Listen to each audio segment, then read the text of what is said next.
So right out of high school, you went to school, college? I went to business school. Where Fort at? Worth. Where at? Huh? Where? In Fort Worth. Downtown Fort Worth. Across the street from the, God, what's that whole big hotel there? It's a big hotel then. One that had the fire in it. What year was this? 1951. For how long? Started in June 1951. For how long?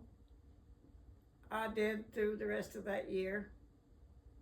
Well, semester, I guess it was considered. Because I went to work in January then at the bank.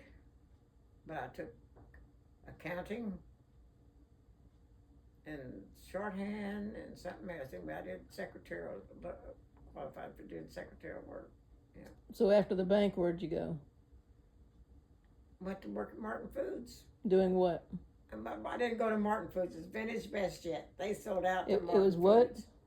Vintage Best Jet was the company. They made cafe supply stuff. And they had salesmen went around and sold stuff. And then after he sold out to Martin Foods, I worked for Martin Foods until in March of 1959. What'd you do at Martin Foods? Your time and all that. What did I do? Well, I started out in there as a secretary and as a work, receptionist like. And then I went from there up to, I did accounts receivable for the company, for Martin Foods, and I did cost accounting and all of that. Did all the accounting work. Was it salary or hourly?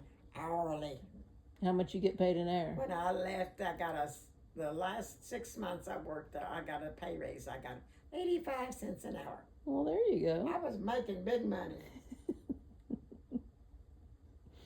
And you was living in an apartment there in Fort Worth? Until I married your daddy. By Little garage apartment, had one above us. By yourself? No. I lived with this couple for a while that had a little girl. I lived with them for a while because they were 3 blocks from the business. And then her family asked me to get her off there. She lived with her grandmother and they were having problems in Fort Worth then. So moved out into an apartment and she moved in with me. Who? Susan Tomberlin. Oh. Tomlin, not Tomberlin. But how'd you meet that family? They were in Powell Point. Oh, well, I didn't know. They were from Powell Point. Okay. The first couple you lived with? The one I lived with, she was a Barron girl, and she was one of the Barron girls, and they had lived there, knew mother and daddy from there. Oh, okay.